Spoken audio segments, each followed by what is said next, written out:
Creatures of tonight, it's your girl Tati. Let's talk about Ring of Honor.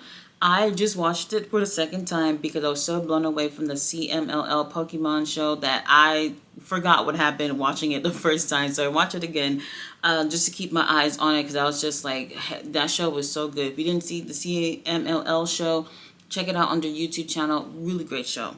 Now, Ring of Honor. We started off with Bandito in a Proving Grounds match for the Ring of Honor World Championship. Going against Jalisco. Roosh was out there being a distraction, trying to get involved.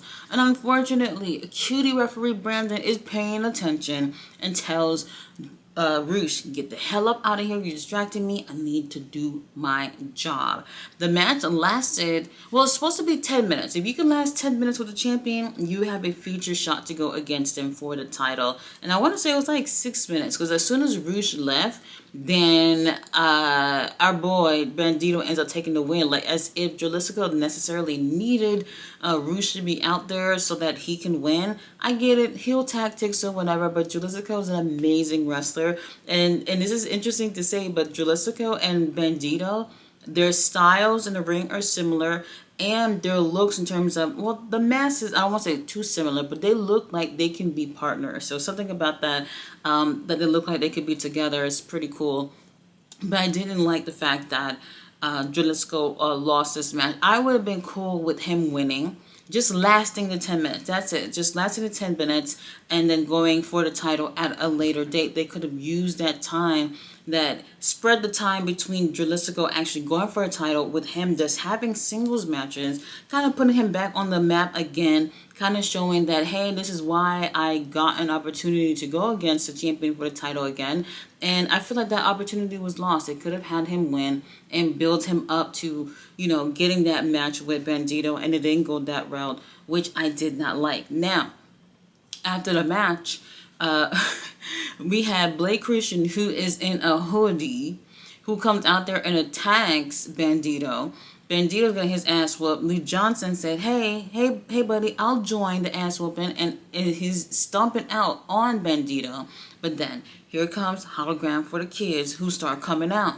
Then he stops, and he signals for someone to come and help, and it's our boy, Commander. We haven't seen him in months. He's been hurt for months. So he comes on out there, and he helps. Alex Abrahantes, he's over there too. I guess, he's still employed, but it was cool to see Commander and Hologram together. I don't necessarily know why they had to bring both of them to go against two people, really, but then Bandito was laid out and couldn't defend himself. So it was really cool to see Commander come back. He will be having his return match against Kyle Fletcher on Collision, so prayers for Commander. After this, we have local talent going against the premier athletes, which are Tony Nese and them Avs, Aria Davari, and Story Denali. You guys remember Story Denali was the one who had helped the premier athletes about maybe close to a month ago. She's tall, she's beautiful, and I would say that most people don't know who she is, but she has an interesting look,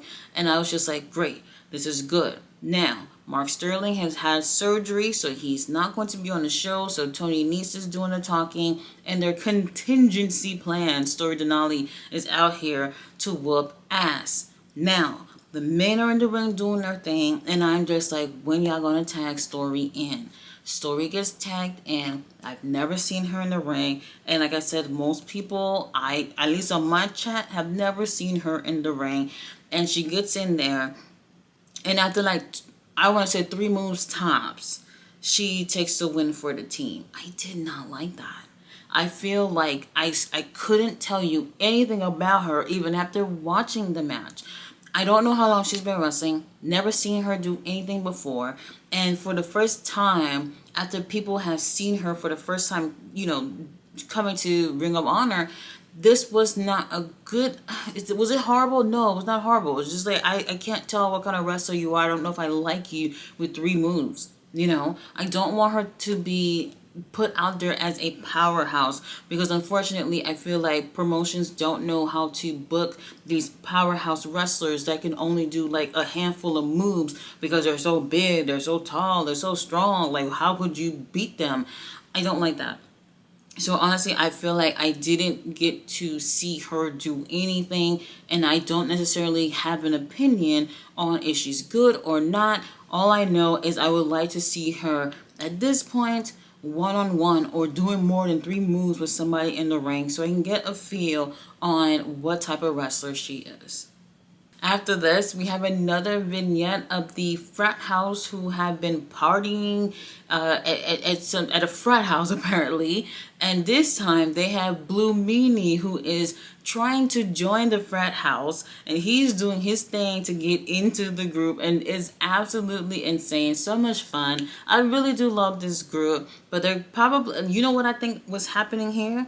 I think they're going to go from premier athletes being like, the unserious group that people always boo and they always losing to them more serious. And then now the frat house kind of take their place in terms of the ones that are always losing. And honestly, I feel like that's these boys are definitely above all that. But we'll see what we get in the future after this. Pure Rules match. Our girl Viva Van, the beautiful Viva Van, unfortunately going against Deonna Purrazzo. Deonna Purrazzo shows no mercy and just, oh man. Deonna, she has a presence. Some people say she's not good on the mic and doing promos. I don't think she's bad. Personally, I don't think she's bad. But in the ring, you can't keep your eyes off of her. She is a great technical wrestler. She gets in there and she gets shit done. And Viva Van, we're praying. But Deonna just looked like a star. If your money is not on her to win the Pure tournament altogether, you're making a mistake. I feel like she's going to win. Granted, we haven't seen everyone in the tournament in action yet, but I really feel like if you're betting on her, you're definitely making the right choice so far. Now, after this, we had the Ring of Honor Women's Interim TV Championship on the line. Surprise, surprise. Mina Shirakawa going against Lacey Lane. So Lacey Lane, also known as Kayden Carter, she looks good. She came out there and wrestled as if this is my tryout match. And depending on what I do here tonight, I'm getting that contract and that check.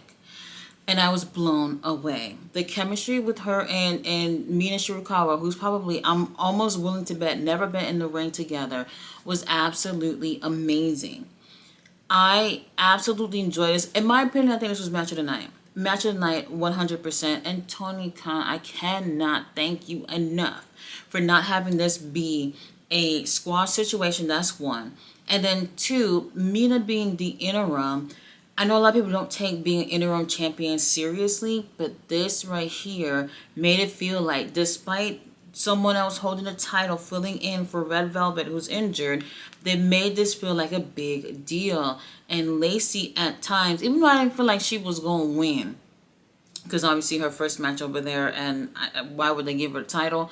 I felt like, I would not mind seeing her. Y'all know I always say AEW, we're full. And I actually was just like, I would not mind seeing her getting signed. I would not mind seeing her perhaps on a weekly basis out here doing her thing. And she's going to be wrestling like this.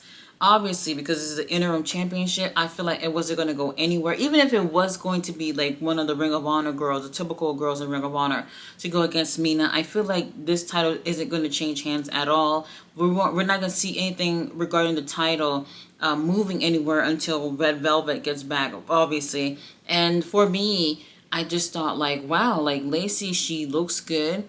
She is wrestling really well, and I think that she deserves an opportunity to at least to have a few more matches and perhaps be one of the regular girls on Ring of Honor. Mina Shirakawa takes a win and retain on one of the best matches I've seen in the past week. Now, Ring of Honor Tag Championships on the line. Sammy Guevara teaming up with Rush Jalisco out there in that new AEW tracksuit. Oh my gosh, I feel like I want one. I don't think I would actually wear it, but I'm just like, I just want one for something in my closet. Why not? Why not? They're going against the Von Erichs. And while this was a great match, I was just like, where was this? Like, the Von Erichs, they had the six-man tag titles for slightly over a year, and this is the most I've seen them wrestle in over a year. Literally. And I just thought, wow, this is a really great tag team. Unfortunately, they did not put in the work like this when they were champion. Now, interesting enough is that Rouge is the bad guy, but the bad guy that is talented and really, really, what's that word? People connect with him as the bad guy, so at times they are cheering him because they like him. Then Sammy gets in and they're just like, boo, bitch, we don't like you. They don't like him. And I understand, like, I don't know what Sammy Guevara would have to do to win people over. They had the crowd liking him for a little bit because he was with Dustin, and it's hard to boo whatever the hell Dustin's doing. But now that he is with Rouge, I'm just like, okay, so you like Rouge, but you don't like Sammy. I got it. Now, there was no way that the title was going to go anywhere, not this quick. It was their first title defense. And I feel like they complement each other as a group, but I do feel like, okay, try not to put my feelings in it, but based off what I'm seeing, I feel like due to the experience and due to who I actually feel like is a better wrestler, Rouge should come off like the leader. If anything, I feel like they're trying, in a way, I feel like they're trying to put Sammy in the forefront in this, to be the one to get the pin for the win, to be the one to do more talking. And for me, I'm just like, I think the money maker really is Rouge in the situation. And it's still early, so we don't know where it's going. But I just feel like Sammy, while he's great in the ring, not the best talker, I think the strength within the group lies with Rouge. So I can't wait to see what else they do in the future. Now, Deonna Purrazzo doing her little promo back there, basically saying she's carrying the whole division on her back. Just give me the damn pure title now. STP came on out there. They're bothering her, chatting, and just kind of getting her mind to focus on them because Trish Adora is going to come out of the blue to attack her. She ends up attacking her, and they laugh in her face and they walk away. Now, I'm cool with them having a little feud before they end up having their match. So Deonna Purrazzo will be going against Trish Adora. We don't know when, but hopefully whenever Tony Khan feel like getting to it, it's soon. Personally, I love both of these girls. Before Trish got into this, I was hoping for Deonna to be the one to win the whole thing. But now that I'm seeing STP standing there with all these titles dangling in front of Deonna's face, I'm just like, you know what? It would look really cool for Trish to have one too. Lee Moriarty obviously has a title as well. And something about it, I was just like, it would be really cool to see the whole faction holding a title. But we don't all get what we want. Main event. Pure Rules tournament match, Olympia going against Billie Starkz. I tried to put my biasness aside because I'm not a fan of Billie, but Olympia tore her up, okay? She just looked like a star. First of all, the way Olympia built, she'd be at the gym, and I am just like, oh my God, everybody stop what you're doing, go to the gym and get yourself in shape. Like this lady is in amazing shape. And then there's Billie Starkz, who I feel like she got showed up by Olympia. Olympia looked like a freaking star here carrying Billie. And all the work that Olympia put in, I was like, you know, I know that Olympia was going to win. Like, based off performance, she should have won. And Billie Starkz won. I feel like that's the wrong choice. I feel like, anyway, maybe they just want all the Ring of Honor girls to be the ones to, advance onto the competition, which I understand. But if that was the case, why didn't y'all find another opponent for Billie that wasn't going to look better than her? For the main event, I thought it was okay, but Olympia looks light years ahead of Billie in this match. And for me, I felt like due to the performance, I would just call her audible and say, Olympia taking the win, because she just looks so much better in the ring than Billie. Watching this match, though, I will say, knowing that Billie has advanced, I know she's not going to win the damn tournament.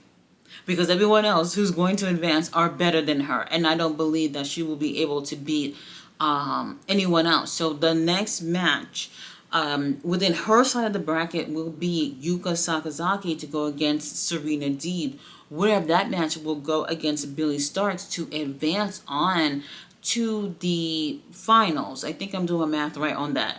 And I don't see Billy beating either one of those two. And I'm pretty sure it's going to be Serena Deeb. I don't see her beating her at all. And based off the performance I seen in that main event, I would have had Olympia advance. But hey, we don't get what we want in life. Overall, I thought it was a good show. After watching CMLL, I forgot about everything that happened. But overall, I just feel like things have looked good these past few weeks because they've been in Philly for a little while. So everything has been taped there while they've been in Philly. And that's what they're supposed to do. Take advantage of the time being there. But moving forward, they're not going to be doing any residencies for a while. And I hope that the consistency of the shows being good continues from here, despite them going to be going from city to city from now on until they let us know when the next residency is going to be. But overall, still a good show. So if you haven't checked it out, check it out. Lacey and Mina, match of the night for sure. Absolute worth the watch. You guys, I'll see you on Saturday for Collision.